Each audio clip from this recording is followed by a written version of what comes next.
Thanks for this invitation, and I hope I'll be able to do justice to what I have in mind.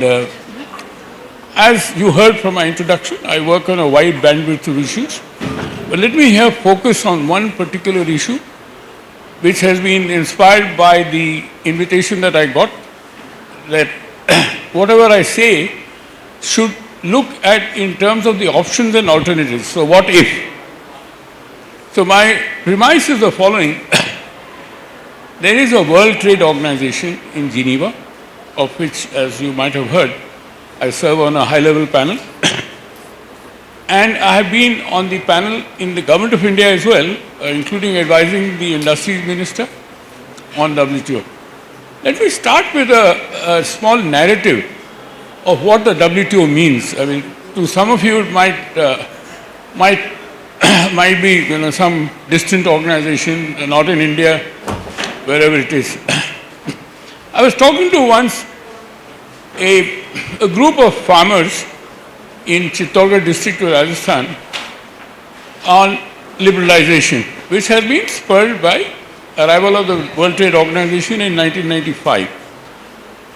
One elderly person, illiterate farmer, got up and said that, look, I've been buying these battery cells for 6 rupees for so many years, and now I can buy them for 2 rupees.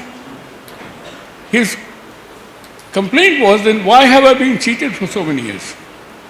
That is an example of what trade liberalization can do and did in 1995 after the WTO arrived. Now, what if the WTO is not surviving today? Today it is under kind of attack, I would say. Under attack, the member countries, of which there are 166, India is a founding member, are not taking it as seriously as they should. What does the WTO do? If you look at the background of the WTO, those of you remember the Second World War in 1940s, of course, even before I was born, that after the World War II ended in 1945, when the developed world, including the developing world, got together to see as to what is a kind of rules-based system that you can bring. Any organization or any society cannot function without a rules basis. Those of you who are students of whatever you may be studying, but you know what is the value of the rules, which matter quite a lot.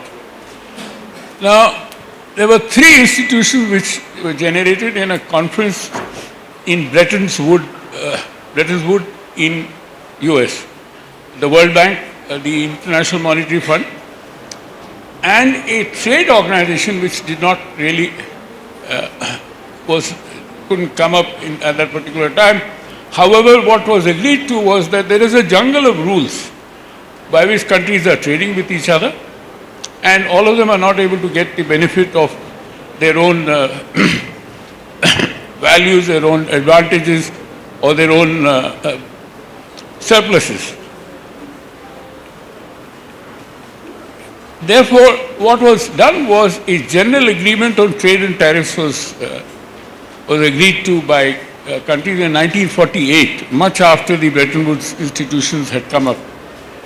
That gap was continuing to rule the world trade in the context of as to how countries will trade with each other, avoid protectionism, which is again now coming up.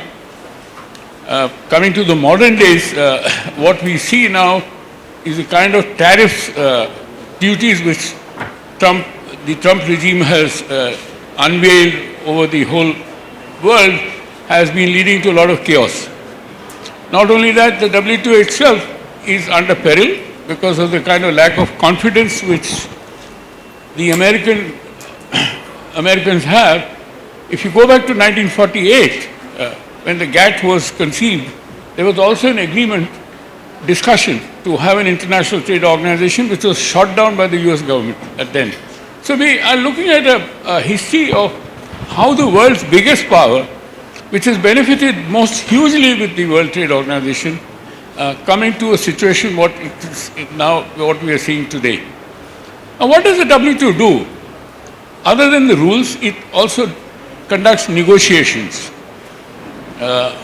So after the GATT, what happened was there was a 7 years round called the Uruguay round, under which the World Trade Organization was agreed to.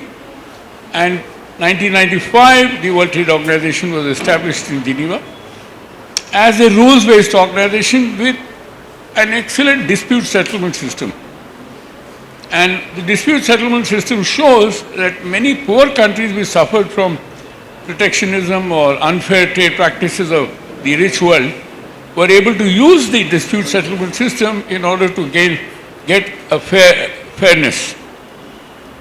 That, unfortunately, since the last 10 years has been at a standstill, the WTO dispute settlement system, because it's again the US which has stopped the appointment of appellate body judges by virtue of which the dispute settlement system is in a coma. It's not functioning. And that, as I said, if you look at multilateralism as such, or even globalization, WTO was a major force behind multilateralism, the only one with tools, as I said, also with a dispute settlement machinery.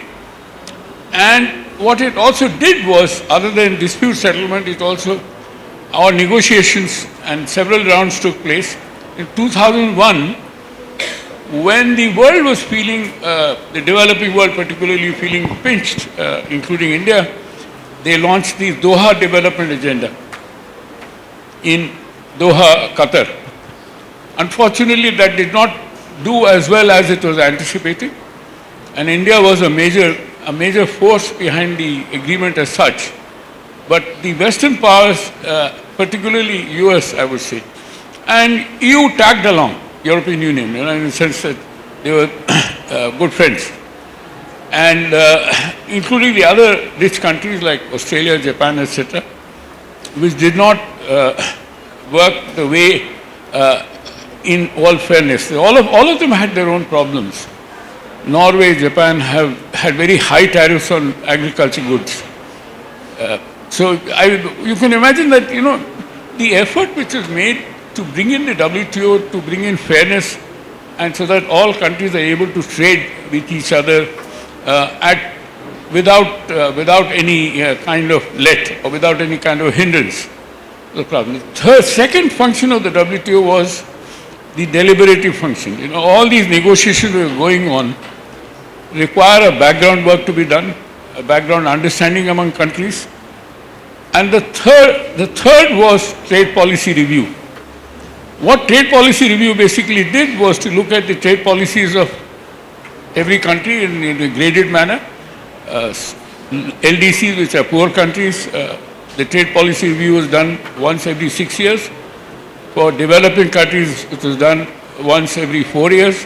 And for developed countries, it was done once every 2 years. Like India falls under the second category, so our trade policy review was done about 4 years. What the trade policy review does is examines, audits your various laws and regimes that you maintain in your country, which will ensure that trade is done freely and not discriminately. So one of the basic principles of WTO is what is called the most favored nation status. That any other country who's in the agreement will deal with it as if it is the most favored nation. A little aside here, with Pakistan we don't have an MFN agreement. And they had not been giving us an MFN status for long. And since the last war, we even withdrew our MFN status to them. So today Pakistan faces very high tariffs in India, which means they can't even trade. And their country itself is then not able to buy goods from India which was otherwise cheap. And we were the same country at one time, so we have the same kind of atmosphere, the same kind of food habits, etc., etc. But besides that, the MFN status was a crucial principle of the WTO, which is now again under challenge by the US, that you need not have MFN. That means you can then have, what is already happening is, Trump has already ruined the multi-bar MFN situation. Now, all this has come to a kind of a standstill. One thing what happens in the WTO is every 2 years there is a review conference where you take up an agenda for either expanding or reduction or reducing or even amending some of the rules that are there.